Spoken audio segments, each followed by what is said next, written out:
Thanks so much, Dan.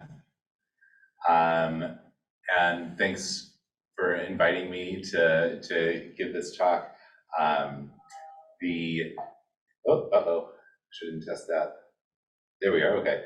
And you got a lot of this in the introduction. I wear many hats between my classroom teaching, my robotics coaching, the nonprofit work, and it's all sort of like interconnected, interwoven, and the result is a career in education and in STEM that is pretty unusual, but not unique. So as we're talking to mostly grad students at this point and thinking about what comes next, I want to hope that you're thinking about ways that STEM weaves into education, to our communities beyond the research lab. And as we were mentioning before, I do have several grasp entanglements. Weishi, you're probably in this picture from 2014 or 15.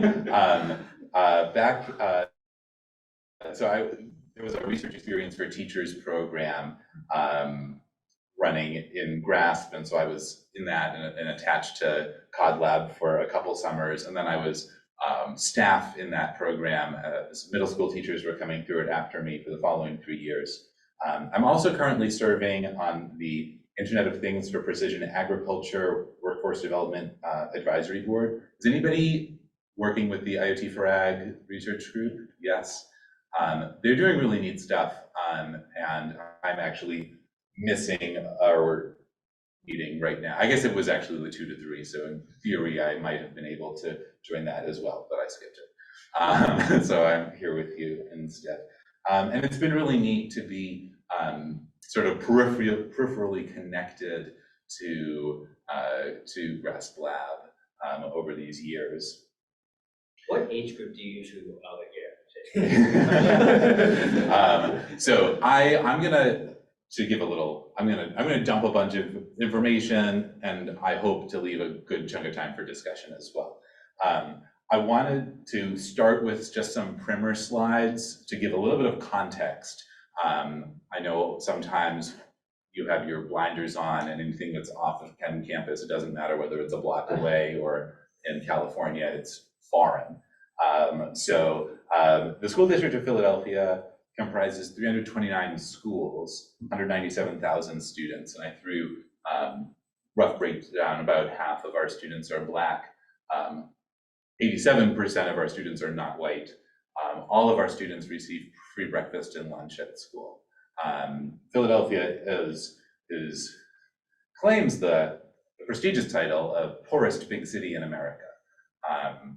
Poverty is rampant in this city. Childhood poverty is rampant in this city. Again, the primer slide on the Philadelphia Robotics Coalition. You heard our vision from Dan.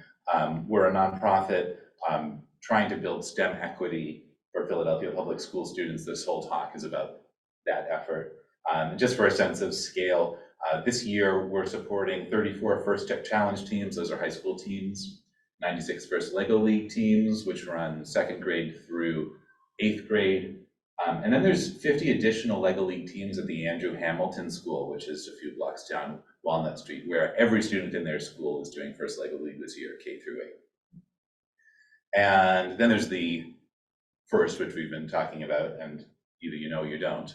Now you all will know. FIRST is a nonprofit that organizes robotics programs for K-12 students around the world. There are hundreds of thousands of students in 5 different programs, again, from kindergarten through 12th grade. And the FIRST programs aim to teach STEM skills and engineering skills, and also this ethos of gracious professionalism, that the way that we work together really matters. So with that sort of primer of the different pieces here, let's jump in. I want to talk to you about STEM equity, what it is. Jess asked me to share a little bit of my professional journey, the story of how I ended up in this place, which I will do. I dug out a bunch of old photos, which may or may not be entertaining. We'll circle back then to the mission and vision of the coalition. And then it turns into a sales pitch, talking about a mentorship to empower the people that you're mentoring. And that is, I think, a valuable idea, whether we're talking about mentoring robotics teams in Philadelphia or whether you are mentoring undergrad students in your lab. It's sort of the same idea. And yeah, some ways that you can get involved. I know that you are all very busy, and we will present the menu of ways to get involved that will definitely fit in your schedule. All right, so let's talk about this idea of STEM equity. We're going to start with a little bit of a poll. So how many of you, before entering college, participated in some sort of robotics team or STEM activity? Okay. Did you take advanced courses in STEM, AP, honors, or IB? Did you know STEM professionals in your community? Did you know STEM professionals that looked like you?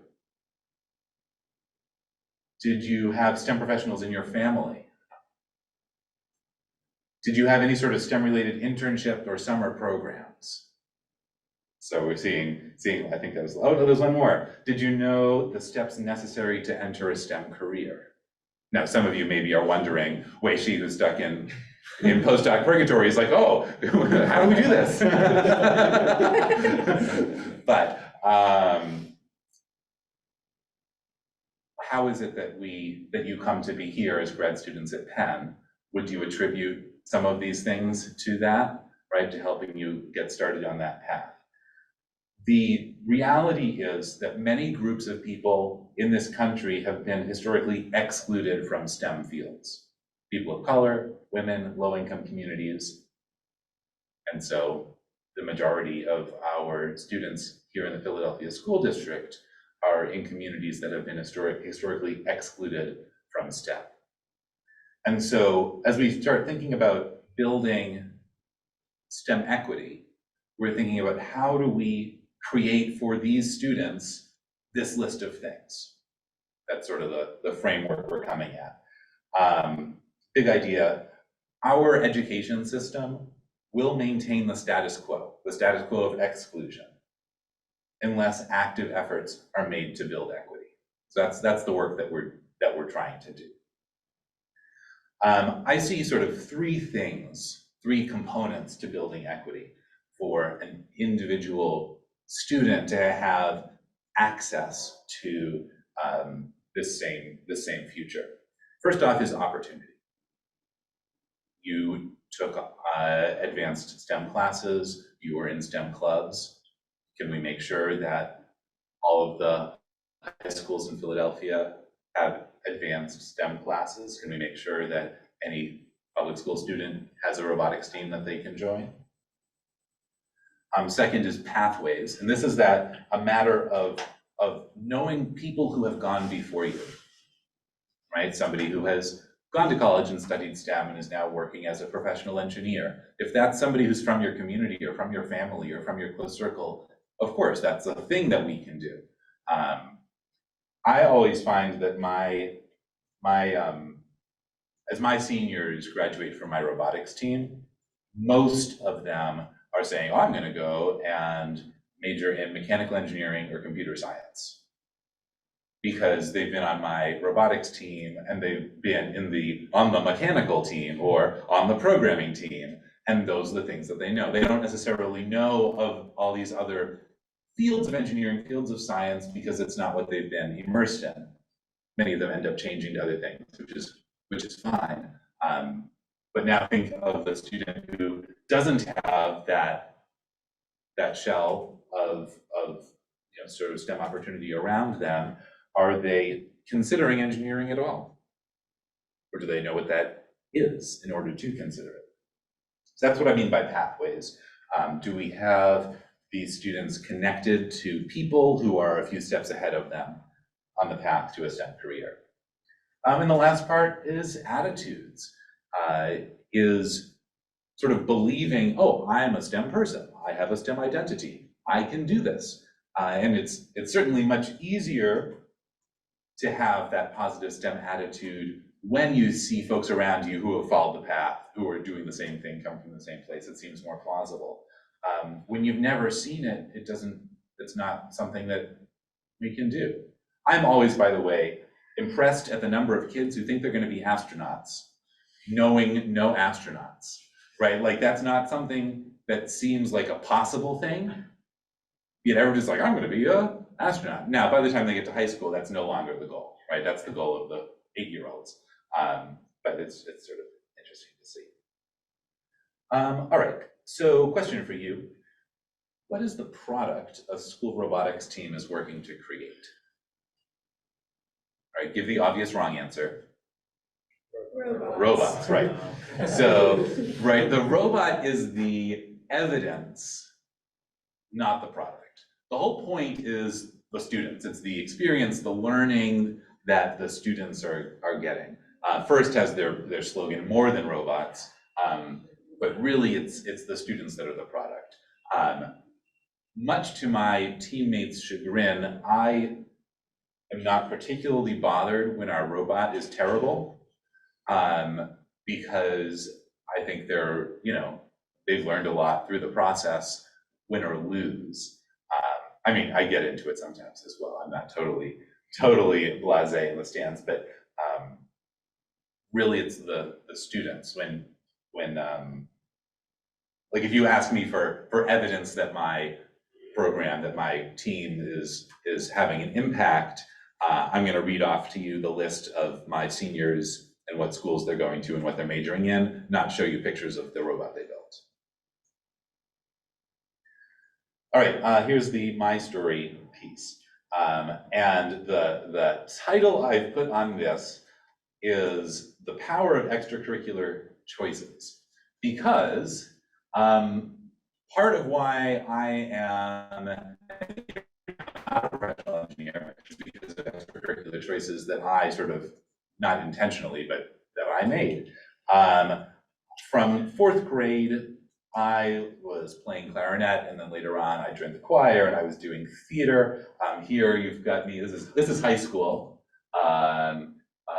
starring in Forever Plaid, the barbershop musical. Also did a ton of work in theater technology and lighting design and set design, set construction. I was very fortunate that we had this sort of massive theater program, and was able to design and lead a team to build these sort of big wooden sets. Was really a great time. And through the summers during high school, I was going to New England Music Camp in Maine. So then I got to MIT, and what am I doing outside of class? Well, I joined the MIT marching band. This is from my freshman year. This is marching band on ice. We did that only once. It was a terrible idea. And now, again, we marked the evolution of the MIT marching band by the elevator that we fit in, right? So in the beginning, the whole band would cram into the elevator to get from our office on the 3rd floor down to the 1st floor of the student center to, like, go out to a game or whatever. And it was perfectly timed so that we could sing the fight song, doors closed, sing the rhythm, doors open. And then we outgrew that elevator and had to go to the cargo elevator. And then we outgrew the cargo elevator and had to take 2 trips. It was really a marvelous process. And I, learned a ton about leadership and organizational dynamics, and how does a group adapt to growing. In the summers during college, I was working as a counselor back at New England Music Camp. Here I am as the tornado in our Wizard of Oz themed banquet. You don't need to applaud, that's fine.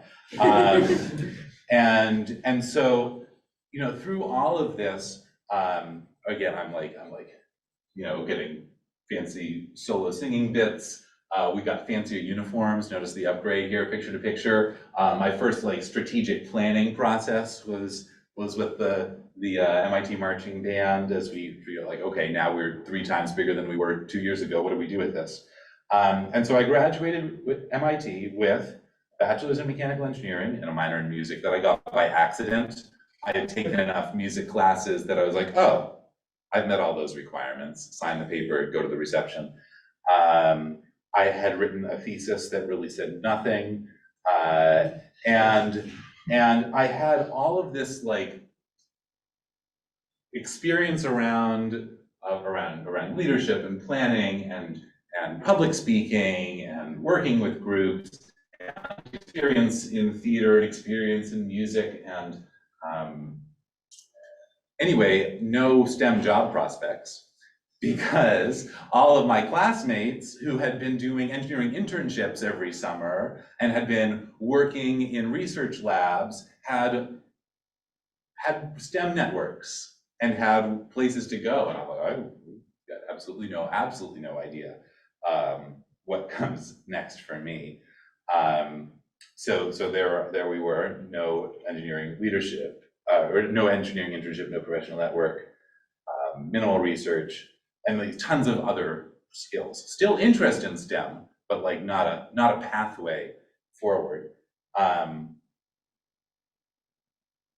As an aside here, our students on robotics teams are getting all these same soft skills, but in the context of a STEM product. And along the way, they will meet more STEM people and be thinking more about STEM pathways. So I don't mean to say that I couldn't have learned these soft skills through a STEM thing. I missed, right? It was all in arts. Anyway, then, so it's like senior year, no idea what comes next. I go to a Teach for America info session, and I'm like, okay, I'd been interested in teaching along the way. Anyway, applied, accepted, and then there I am now in Philadelphia, teaching physics, teaching physical science. Oh, I should say, for the record, that Teach for America is a neoliberal plot to dismantle public education. But I didn't know that at the time. So I say that I usually don't mention that organization's name because I am not cool with sort of the broader work that they do. They everything that they promised me, they gave me. I got a job, I got a certification, I got a master's in education here at Penn. But we'll stay out of the politics of it, I guess. Is there a better program now that does something similar to what Teach for America was supposed to do? So I think the easy answer is I have no idea, because I have not been paying attention. Yeah. At the same time that I was coming in through Teach for America, there was also Philly Teaching Fellows, which was doing the same thing, but was hoping to train people who wanted to be teachers. My biggest gripe with Teach for America is that they were not really they were not trying to create career teachers. And so many of my core mates did their 2-year commitment and then were gone. And for schools in a district that are really hungry for stability, building in a temporary workforce isn't strengthening those schools. Yeah. So I think that would be the question I would be asking if I were applying for alternative teacher programs is, how many of your core members or how many of your alumni are still teaching 5 years, 10 years down the line? I think there's 2 of us from the 90 in the 2009 Philadelphia core. I think there's 2 of us who are still teaching in this city. But that's a good question.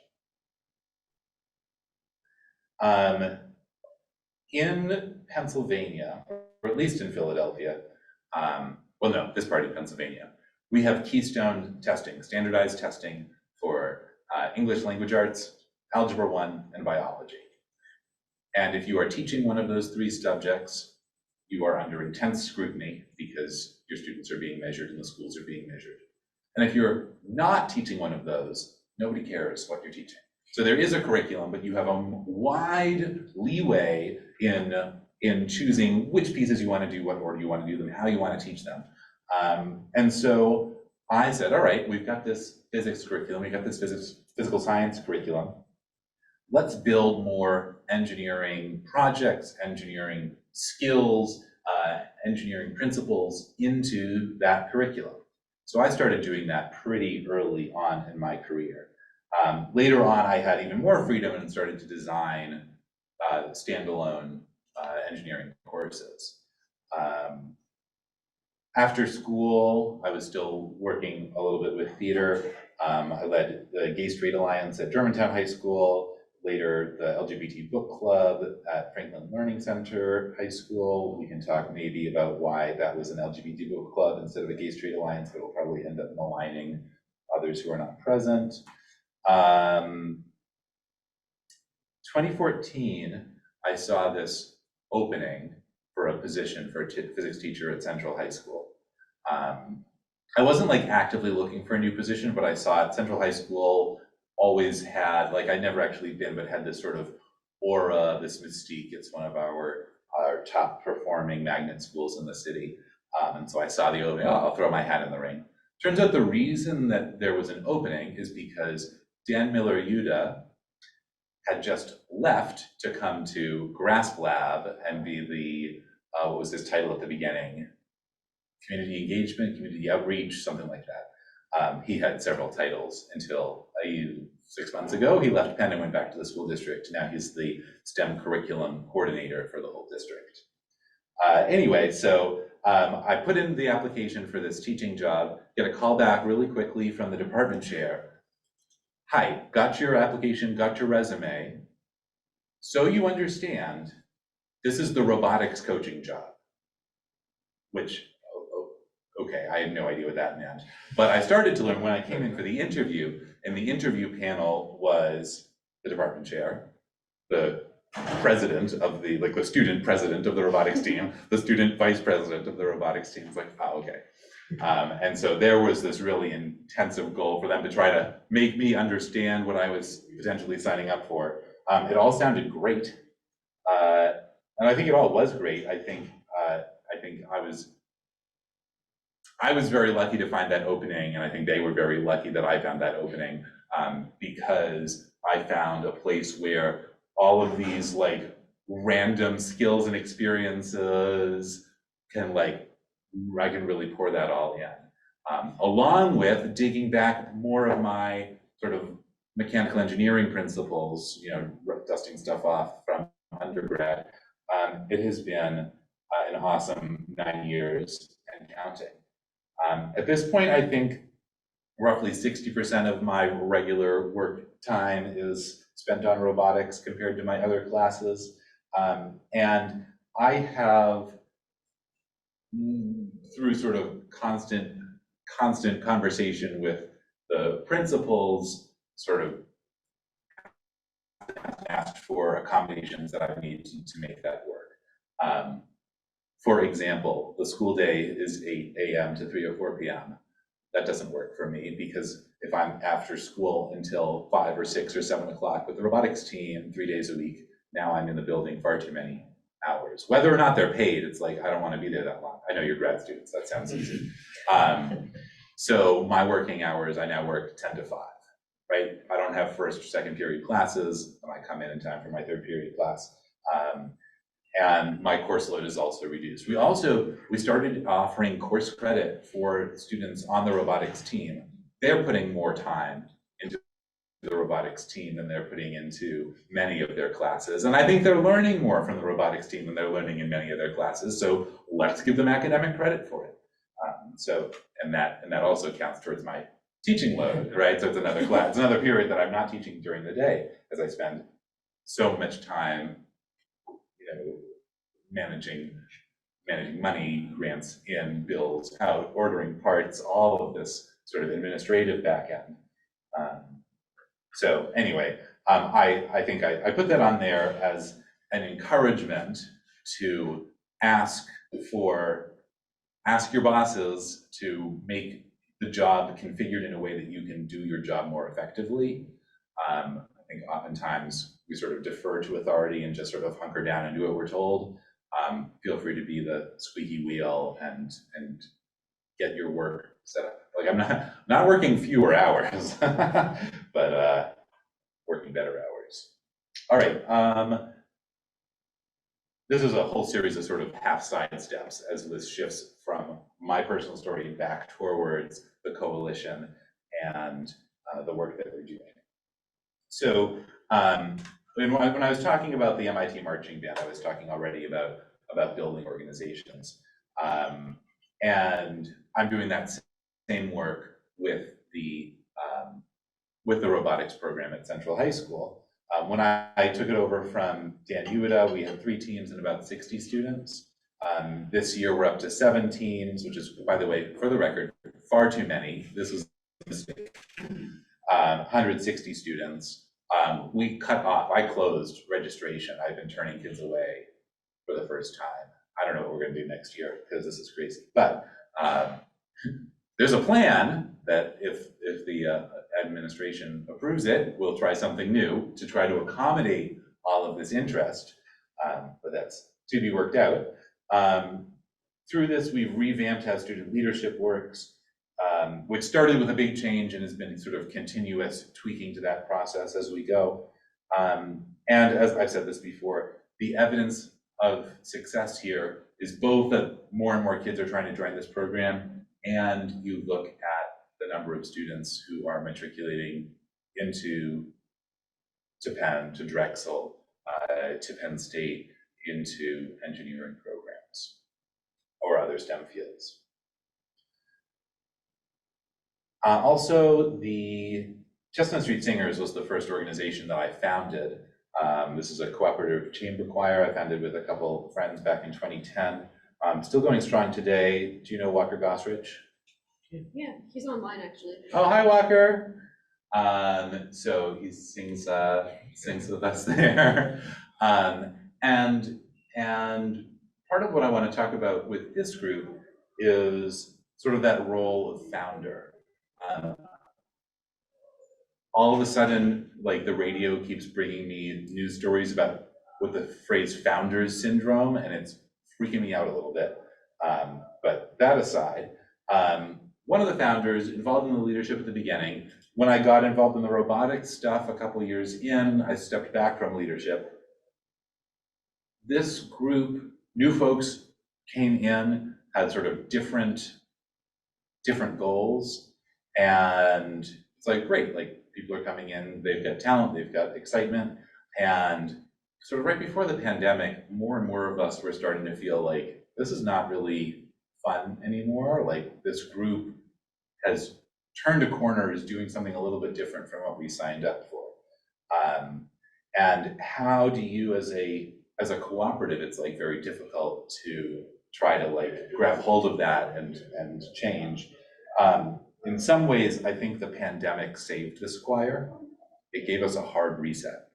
And coming back from it this year, I was, and actually there were several of us who were like, all right, either we're done with this, the pandemic killed it, we're walking away, or we're gonna come back and we're gonna join the leadership, we're gonna like take control. And so I back on the board of the Chestnut Street Singers, and I'm really glad that I did, as much as I don't have time for it, because I think we sort of corrected course a little bit. Which then brings us to the Philadelphia Robotics Coalition. So this is my second 501c3 founded. The idea for this coalition had been floating around for years among the robotics team at Central High School. In 2015-ish, there was a federal grant that was like a college readiness grant that was funding high school robotics teams at a bunch of schools. And without warning, the grant said, oh yeah, robotics programs are no longer eligible to receive this money. And at the same time, the district eliminated the director of robotics or director of whatever the position, like there was a staff position that went away at the same time. And overnight, maybe half to two-thirds of the First Tech Challenge teams that were competing at Philadelphia schools just sort of fell off the map. And so that was the impetus for us to pull out this idea that students on the team had been talking about before I had even arrived at Central, and say, okay, let's do it.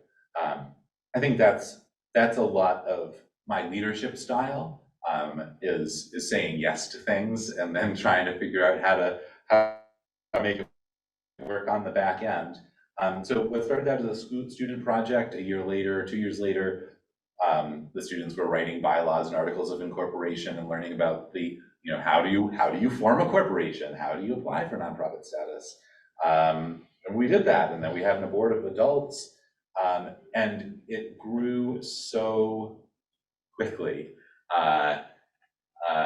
Rapid growth is really hard for a number of reasons.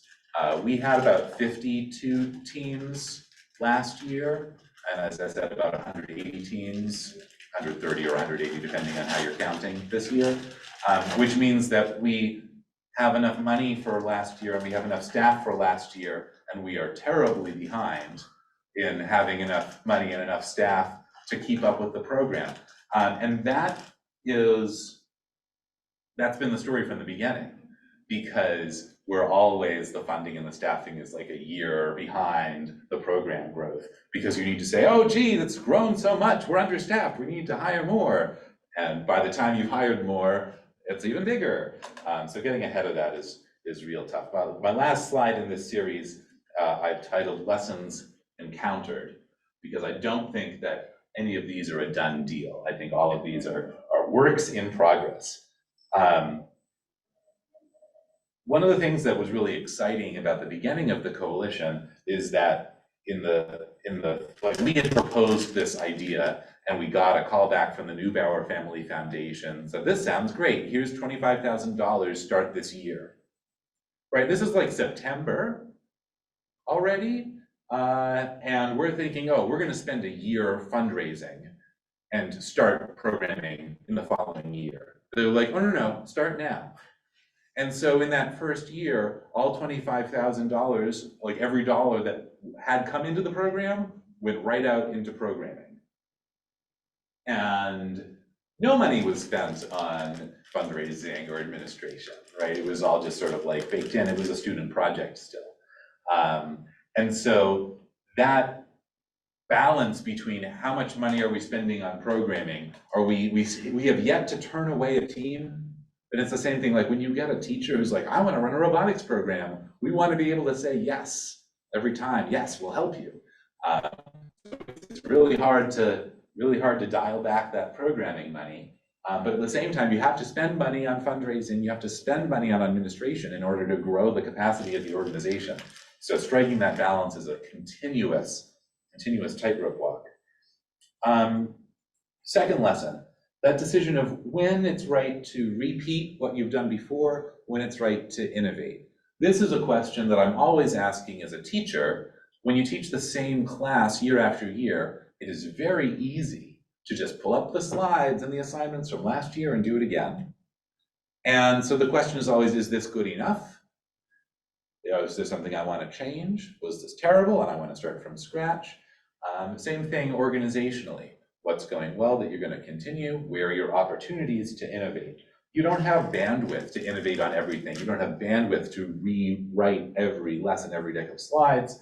You've got to make that decision. When I hear founders syndrome on the radio, I am in a multi-year struggle here to extract myself as the focal center of the Robotics Coalition, because as long as I am the focal center of the Robotics Coalition, it's going to be very hard for that growth to continue, very hard for the organization to sustain itself. We are just 2.5 years into having real professional staff. But still, like that work to recruit and train new leadership, whether it's professional staff, whether it's board members, super crucial. And paired with that, the decision on when is it time to, as founder, release control to the folks that you have recruited and trained so that they can put their own stamp on the organization, so that they can be free to innovate, is again, it's a decision to make and a tightrope to walk. And that's why I told the story of the Chestnut Street Singers, where I have just put myself back into leadership after stepping away and letting it go. So those are sort of my lessons encountered in organizational leadership. I'm looking at the clock. We've got 15 more minutes, and that includes questions. Is that right? Yes. Okay. So circling back then all the way to the Robotics Coalition, let me read you our mission statement. The Coalition's mission is to build an ecosystem of mentorship and support for the next generation of STEM and community leaders in the city of Philadelphia by encouraging public school students' engagement in robotics programs. And Dan read our vision in the introduction that every Philadelphia public school student will have access to high quality robotics programming in their school or community. The way that we go about doing this, there are sort of 4 team-facing program thrusts. First is funding, finding either existing funders and making sure that our teams in Philadelphia are getting slices of that money, or recruiting new sources of money so that the teachers running the teams can focus on coaching and don't have to worry about the fundraising rat race. Likewise, we provide coach training and support in the form of a summer intensive and then ongoing support as needed through the year. And then we also run a whole series of team events, which is how we encountered Dan and Jess. And these are volunteer-powered events, workshops, competitions, also social events for the teams, trying to bring teams together so that we're one Philadelphia robotics community. And then the last piece, the last thrust, is mentor matching, recruiting STEM mentors from industry, from academia, or just from the community to provide technical support, to be role models for our students, and to be sort of a nascent STEM network for our students to start to build that STEM network. I promised you 2 slides on mentorship for empowerment, and here they are. The goal of mentoring somebody needs to be to empower them. And so effective mentorship is looking to build skills, opportunities, attitudes that empower the mentor students, in our case, to build a robot. But again, if you're mentoring undergrads in your labs, how do you mentor them as researchers? A couple do's and don'ts for this. Teach design skills, suggest alternatives, ask questions, don't make design decisions for them. Teach how to build a wire code and how to do that safely, but don't do it yourself. We say as a general rule in robotics coaching, if your hands are on the robot, your hands are on the tools, your hands are on the keyboard, you're doing it wrong, right? That's not your job. Provide feedback and coaching on communication skills. Don't, if it's time to make a presentation to the lab meeting, don't make the slides for them. Don't write a script for them. Let them learn to do that. Provide resources, help them ask questions and seek answers. Don't pretend to have all the answers. Some of the most exciting research is the questions that do not yet have answers. Yet oftentimes, I think STEM experts try to have all the answers. That's just not how it works. Celebrate successes, normalize failures. Don't pretend that engineering isn't mostly failure,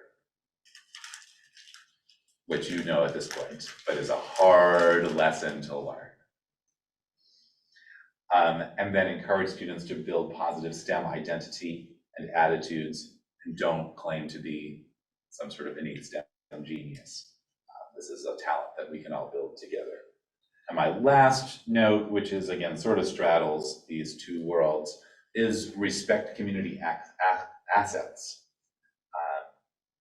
If you're working with a robotics team, if you're working in any sort of outreach, the community that you're doing outreach to is the expert on their own needs. Ask how can we help? All right, so I have got a little bit about how you can get involved if you would like to with our robotics programming in the city. The most valuable thing to do, which is also the most time intensive, is to mentor a team. So if you have one afternoon every week, every other week to go be with a team, become a member of that team really, that's the most valuable thing that you can do, because then you build personal relationships. You build those personal relationships we were raising our hands about at the beginning. And now everybody on that team says, oh yeah, I know a grad student at Penn who's doing robotics. I see the path that they took. I could do that too. Definitely, though, is also the most time intensive. The next thing down the middle, if you can give a whole weekend day, whether it's one whole weekend day or multiple across the year, you can be an event volunteer. Dan and Jess have been serving as judges for First Tech Challenge and First Lego League, and you did First Lego League too, right? Previously, yeah. Previously, okay. And I think having a good time with it. They keep coming back. That is good evidence. It's a good time. We're especially looking for judges who will hear the team's presentations about their designs, about their process, and looking for referees who will referee the robot matches. It's a really fun community of volunteers as well. And that if you can get a whole Saturday, look at the calendar, say, I'll do that one. And if you do one, great. If you do 7, awesome. But it's like, it's fine. The judge role in particular, we are ready for people to walk in and be a judge at their first event, and you can sort of be trained more or less the morning of. The referee role is harder. You got to learn the game. You need to know the rules of the game in order to effectively referee it. So folks who want to do 1 or 2, I point them towards judging. Folks who want to be involved over a longer period should consider refereeing as well. And if all of that is too much, and you just want to give an hour here or there, consider visiting a team. Here you're not a member of the team. You're not going to form the same sort of deep relationships with the students, but maybe you sit on a design review panel and hear the students' presentations about their designs. Or maybe you're sharing your story or a little bit about your research. Or maybe you're having them do a reciprocal visit. They're coming to see your lab at Penn. Right? There's ways that we can arrange even lower impact visits. 2 events coming up in February that we are really looking for judges for. On February 4th at Abraham Lincoln High School, this is a First Tech Challenge competition. That's high school students. There will be a shuttle bus running from Franklin Transportation Center to Lincoln High School, so that you can get there if you are carless. And then February 18th, First Lego League RoboJohn at Central High School. First Lego League this is 2nd through 8th graders, younger students, and looking for judges. So there are links on there. I also have got this link to join our mailing list and let us know what are these things you're interested in, and I will leave that up on the screen while I answer your questions. Great, thank you.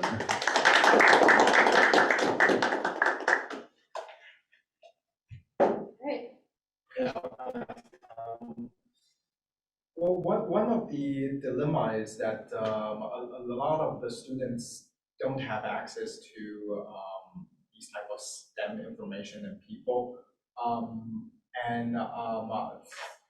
These introductory competitions and events are really good for them to do that. Is there any way to let them know these type of events, or is there a more easier introductory event that they can take before joining these or something? You're talking about for the students Yes. to see what robotics is like before joining a team? Yeah. So there are some sort of like outreach events that are meant as just like spark interest, whether that is events like the Philly Science Festival, or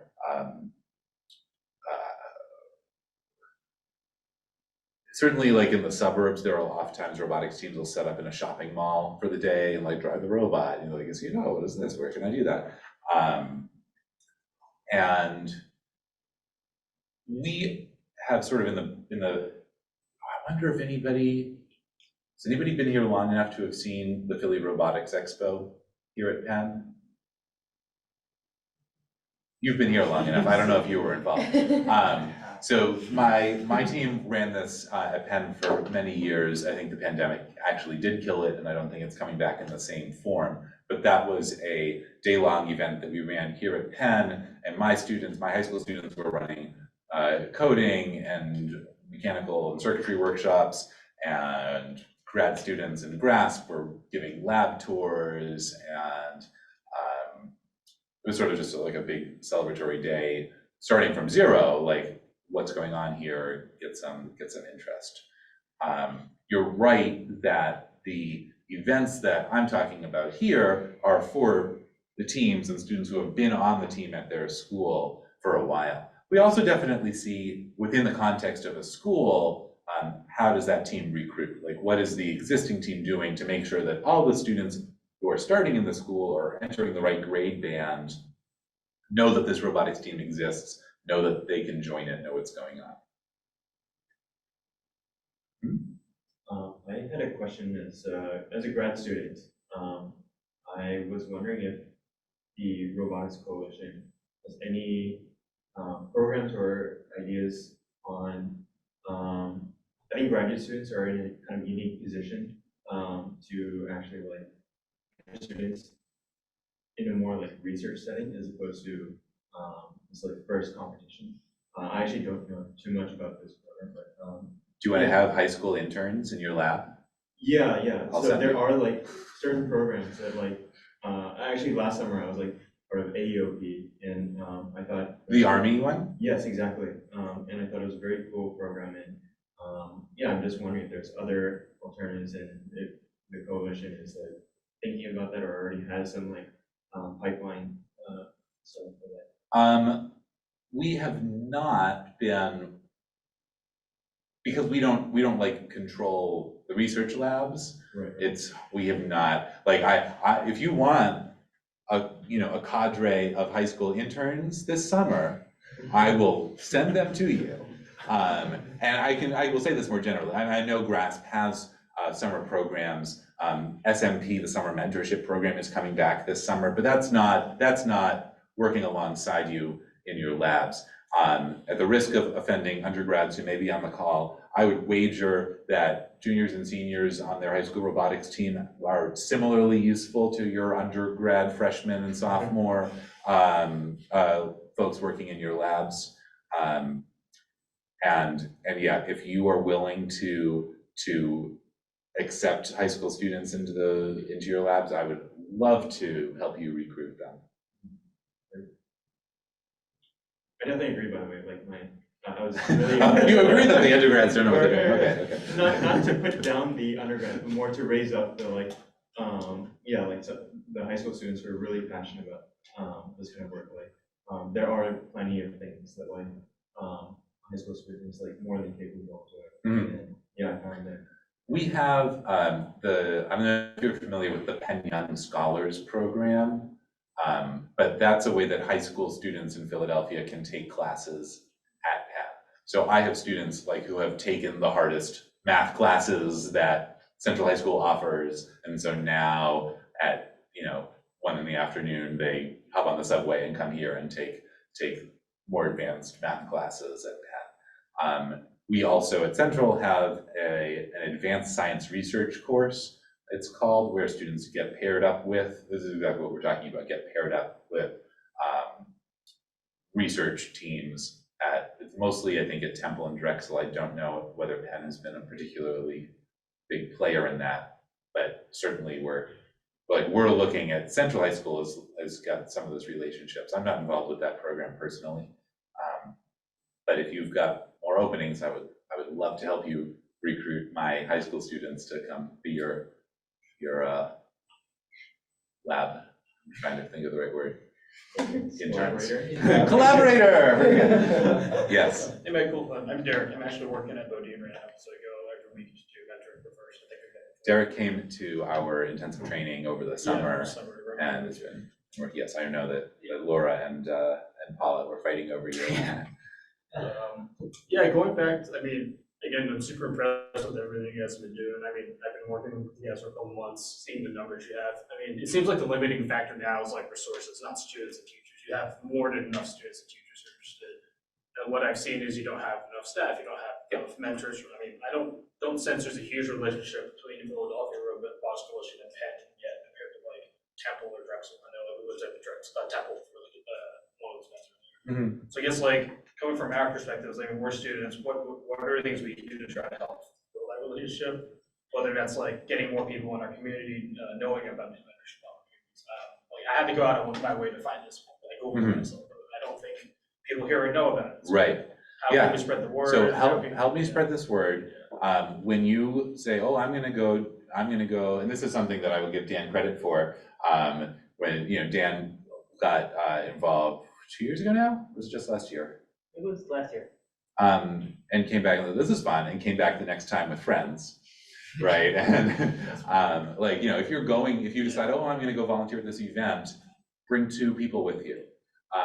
And as far, I think you are spot on that the limiting factor right now is our sort of back-end resources and staffing, that we don't have, we were well-staffed to support 50 teams, and we have 130.